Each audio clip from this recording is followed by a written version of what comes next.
Time for the big interview. Well, stars were made in the WMX series over the weekend in Thunder Valley.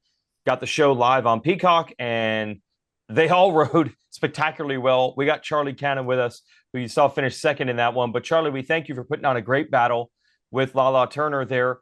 We'll get to the actual details of the race in a moment, but I just want to hear about your journey. We know that you're coming back from surgery.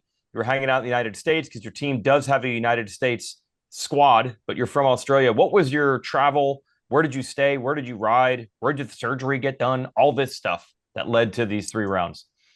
Yeah, so well, I was all ready to come over on the Sunday before Parla, but unfortunately, my last ride, I just had a little stack in a corner and completely stuffed up my index finger. So I had surgery with plates and screws to fix it and straighten it all up.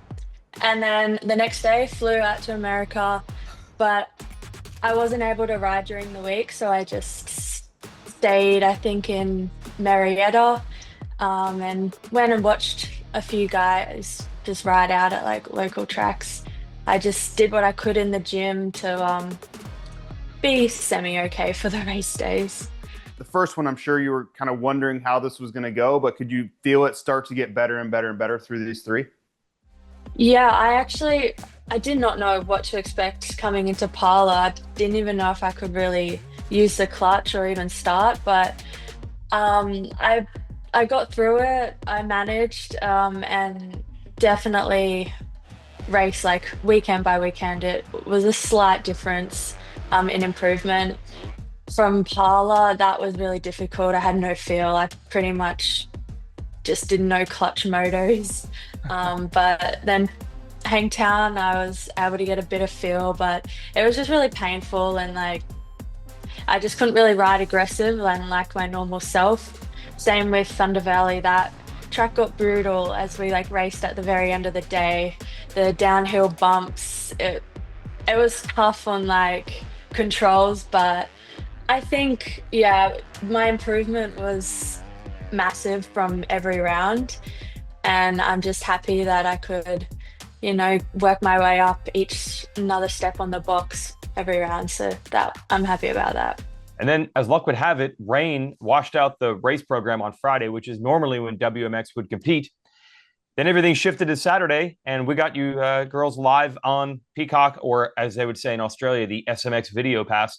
So that was cool exposure for WMX. Did you see some feedback, or have you gotten back home and people have said that they watched it? What did that do for really the profile of you, or just WMX in general, from what you can see? Yeah, I think having that rain out day and moving us to Saturday was probably the best thing that could have happened because a lot of interaction came from that. So many people saying positive things and wanting to see more of the WMX riders, which is awesome. And it just kind of shows like the young generation that, there is a place for them when they get older.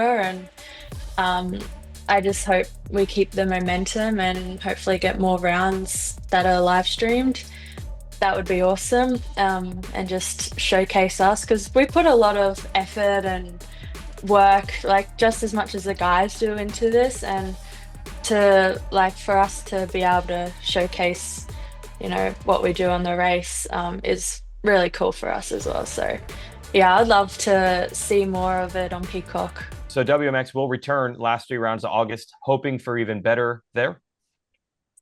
Yeah, I'm ready to make a plan. I see my surgeon tomorrow and make a plan to get back into training and come back for the fourth round fit and healthy. So yeah, excited to keep the battles going and see what we can do because I'm here for this championship and I know I'm quite a bit down now. So to get back into the chase, I need to start winning a lot of motos. So yeah, that's what I'm going to be pushing for. So it'll be cool to watch.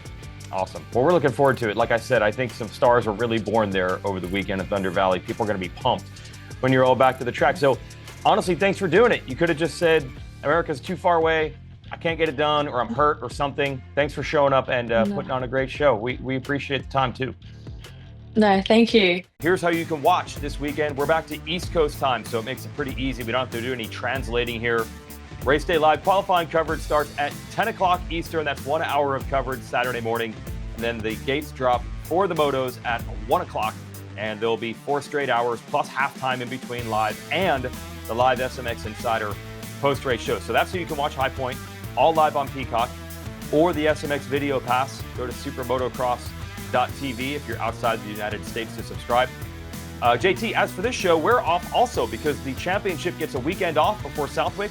So we will not have SMX Insider next week. We'll be back the week after that to preview Southwick. Hi folks, Lee Diffie from NBC Sports here. If you truly enjoyed what you just watched, you can get more news, interviews, and highlights by subscribing to the Motorsports on NBC YouTube page. You can get it all, so go for it.